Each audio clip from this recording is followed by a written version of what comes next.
कुछ जियोलॉजिस्ट समुद्र के तल में एक शोध कर रहे होते हैं और कमांडर उसे शांत रहने को कहता है और अब हालात बेकाबू होने लगे थे।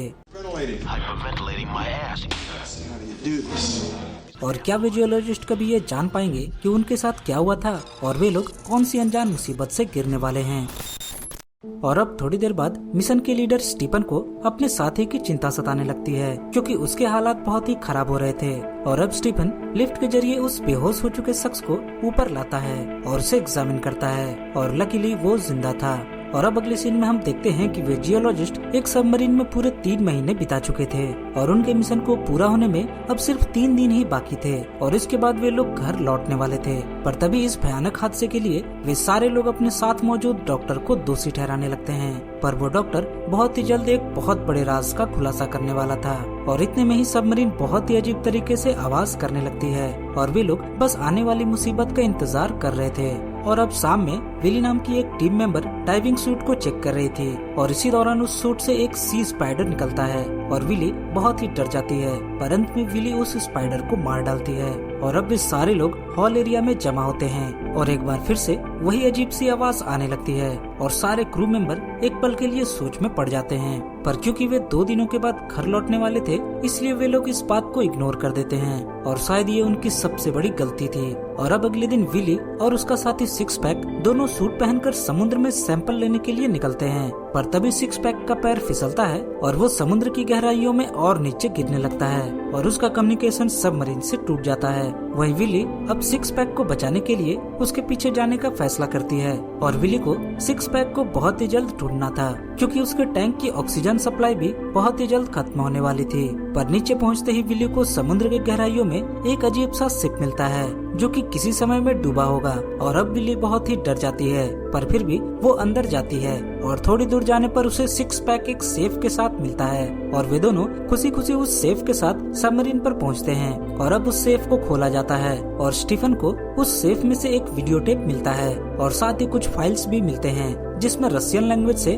कुछ लिखा हुआ था और लकीली डॉक्टर को रशियन लैंग्वेज आती थी। और अब उन लोगों को सेफ में एक वोडका की बोतल भी मिलती है और सारे लोग ये देखकर खुश हो जाते हैं क्योंकि उन लोगों ने पिछले 3 महीने से ऐसा कुछ भी नहीं पिया होता। पर स्टीफन सेफ्टी का लिहाज रखते हुए उस वोडका को अपने सारे मेंबर से दूर एक सेफ में छुपा कर रख देता है। और अब स्टीफन और डॉक्टर दोनों टेप को प्ले करते हैं और उस टेप में हमें लेवाइटन शिप के कैप्टन को दिखाया जाता है जो कि कह रहा था कि उसके टीम मेंबर अचानक से बहुत ही बीमार पड़ गए हैं और कुछ दिनों बाद उनके साथ बहुत ही अजीब अजीब सी घटनाएं होने लगी थी। और अब डॉक्टर कहता है कि उस शिप में ऐसा जरूर कुछ है जिसके बारे में हम लोगों को पता होना चाहिए। पर स्टीफन इस लफड़े में पड़ना नहीं चाहता और वो वहाँ से उठकर चला जाता है। और अब अगले ही पल उनमें से एक टीम मेंबर उस वोडका वाली बोतल को चुराकर सारे लोगों में बांटकर पी लेता है। पर उन लोगों को उस वोडका का स्वाद कुछ खास पसंद नहीं आता और अब सिक्स पैक फौरन ही अपने कैबिन में जाने लगता है क्योंकि उसने उस सेफ में से एक छोटे बोतल को चुराया था जिसके बारे में किसी को कुछ भी पता नहीं। और सिक्स पैक के पास एक और टीम मेंबर आती है और वे दोनों उस फ्लास्क में रखे ड्रिंक को पीने लगते हैं। पर शायद उन्हें ये पता नहीं होता कि वे लोग अपनी जिंदगी की सबसे बड़ी गलती इस ड्रिंक को पीकर करने वाले हैं। और अब ये दिन भी बीत जाता है और अब उनके पास सिर्फ 1 दिन बचा था घर वापस लौटने के लिए। और तभी वे लोग नोटिस करते हैं कि सिक्स पैक की तबीयत अचानक से बहुत ही खराब होने लगी है और उसे बहुत ही तेज बुखार भी था। और डॉक्टर के चेकअप करने के बाद वो बहुत ही अजीब सी बात नोटिस करता है और डॉक्टर सिक्स पैक से एक टिश्यू सैंपल निकालता है और डॉक्टर को पता चलता है कि सिक्स पैक बाहरी वायरस से इन्फेक्ट होकर अंदर से म्यूटेट हो रहा है। और डॉक्टर फौरन ही अपने डेटा को सरफेस में कमांड सेंटर को भेजता है और अब उसी शाम सिक्स पैक की म्यूटेशन के कारण मौत हो जाती है। और दूसरे टीम मेंबर इस बात से अनजान सारा दिन समुद्र में सैंपल ले रहे थे और उनके वापस लौटते ही डॉक्टर स्टीफन को सिक्स पैक की मौत के बारे में बताता है और स्टीफन बहुत ही अजीब से घावों को उसके बॉडी में नोटिस करता है। डॉक्टर आगे कहता है कि उसने आज तक ऐसा कोई भी केस हैंडल नहीं किया है और सेफ्टी के लिहाज से डॉक्टर सारे टीम मेंबर का चेकअप करना चाहता था और उन्हें बिना बताए कि सिक्स पैक की मौत हो चुकी है। और अब सारे टीम मेंबर डॉक्टर को चेकअप के लिए हेल्प करने लगते हैं। उधर स्टीफन सरफेस पे अपनी कमांड सेंटर को यहाँ के हालात बताता है और सारे मेंबर के इमरजेंसी इवैक्यूएशन के लिए कहता है। पर उसकी बॉस फिलहाल उसकी मदद नहीं कर पाती क्योंकि सरफेस पर एक बहुत ही बड़ा तूफान उठा है और उन लोगों को कम से कम 12 घंटों का इंतजार करना होगा उधर डॉक्टर के चेकअप रूम में एक लेडी आखिरी थी और वो उस चेकअप रूम में डॉक्टर का वेट कर रही थी। पर तभी उसके पेट में अचानक से बहुत ज्यादा दर्द होने लगता है और सारे टीम मेंबर उसे उठाकर इमरजेंसी रूम में ले जाते हैं। उधर दूसरी तरफ टीम का एक मेंबर सिक्स पैक से बातें करने लगता है, ये समझकर कि वो सोया हुआ है और इतने में ही उसका शरीर हिलने लगता है और उस मेंबर को लगता है कि सिक्स पैक अभी बात करने के मूड में नहीं है और इसलिए वो वहाँ से चला जाता है, इस बात से अनजान कि उसके सामने अभी अभी एक मुर्दा शरीर हिल रहा था। उधर दूसरी तरफ उस लेडी मेंबर के बाल अचानक से झड़ने लगते हैं और वो लेडी मेंबर ये देखकर सिक्स पैक के पास जाती है और उसके सड़ रहे म्यूटेटेड शरीर को देखकर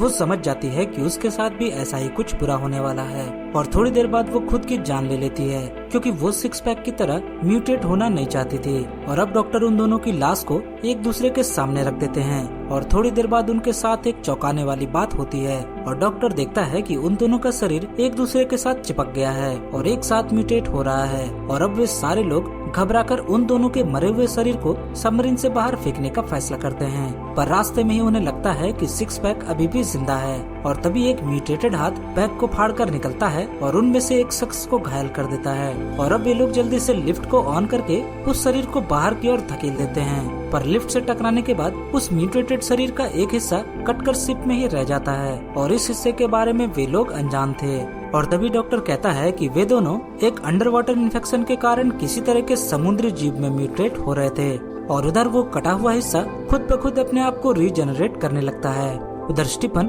म्यूटेशन के कारण का पता लगाने के लिए सिक्स पैक के बिस्तर को चेक करता है और उसे उसके बिस्तर में वही फ्लास्क मिलता है जो कि वे लोग उस बर्बाद हो चुके शिप से उठाकर लाए थे। और इस टेंस माहौल को कम करने के लिए वे लोग कुछ खाने का फैसला करते हैं। पर तभी वहाँ एक म्यूटेटेड जीव उस शख्स पर हमला कर देता है और वो दर्द से चिल्लाने लगता है और अपने साथी मेंबर से मदद मांगता है। पर उसका साथी मेंबर डर के कारण उसे वहीं लॉक करके बाकियों को बुलाने चला जाता है। और जब वे सारे क्रू मेंबर वापस आते हैं तो पाते हैं कि वो म्यूटेटेड मेंबर दरवाजे को तोड़कर वहाँ से भाग चुका है और तभी सबमरीन की लाइट्स भी चली जाती है और अब वे सारे लोग घबराकर जो मिलता है उसी को हाथ में हथियार के रूप में ले लेते हैं और उस म्यूटेंट को खोजने लगते हैं। और तभी डॉक्टर कहता है कि वो म्यूटेंट अपने आप को ग्रो कर रहा है और उसके लिए उसे चाहिए खून। और अब उन लोगों को सारी कहानी समझ में आने लगती है और स्टीफन यहाँ कहता है कि उस शिप में भी सारे लोग म्यूटेट हो गए होंगे और शिप के कैप्टन ने मानव जाति को बचाने के लिए अपने शिप को ही डुबो दिया और अब वे सारे लोग उस म्यूटेंट को मारने का फैसला करते हैं और इसके लिए एक क्रू मेंबर अपना ब्लड देती है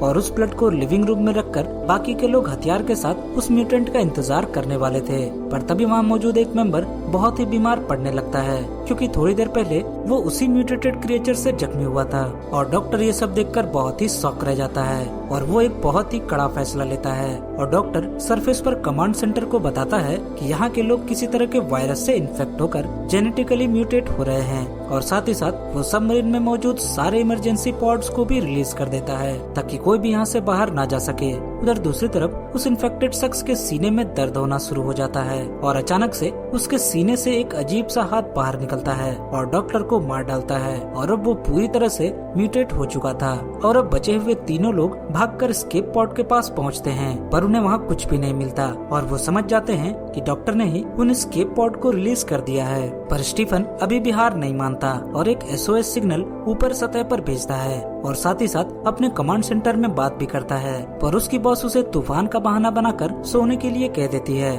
और वे लोग समझ जाते हैं कि ऊपर से कोई भी मदद नहीं आने वाली और अब वे लोग इंटरनेट के जरिए सतह पर मौजूद तूफान का पता लगाते हैं पर उन्हें पता चलता है कि सतह पर कोई भी तूफान मौजूद है ही नहीं। और उन लोगों को सबसे बड़ा झटका तब लगता है जब उन्हें पता चलता है कि कमांड सेंटर में सारे लोगों को पहले से ही मिशन के फेलियर होने का पता था और कमांड सेंटर सारे क्रू मेंबर को मरा हुआ घोषित कर चुके हैं। और उधर दूसरी तरफ उस म्यूटेंट ने एयर वेंटिलेशन सिस्टम को बर्बाद कर दिया था और इसी के कारण सबमरीन में रेड अलर्ट अलार्म बजने लगता है जिसका मतलब था कि वो सबमरीन 10 मिनट में ही तबाह होने वाली थी और वे सारे लोग वहां से दूसरे चैम्बर में पहुंचने की कोशिश करने लगते हैं। पर तभी वो म्यूटेंट एक शख्स को रास्ते में ही पकड़ लेता है और बाकी के 2 मेंबर वहां से आगे के लिए भागते हैं और लकीली उस शख्स के नजदीक में एक हथियार मिल जाता है और वो उसकी मदद से उस म्यूटेंट के हाथ को काट कर आगे निकल जाता है। और अब उनके पास सिर्फ 4 मिनट का समय बचा हुआ था और इतने में ही उन लोगों को डाइविंग सूट पहनना था। पर तभी वहाँ वही म्यूटेंट आ जाता है और स्टीफन किसी तरह अपने साथियों को समुद्र में भेजकर वहाँ ऑयल गिराकर आग लगा देता है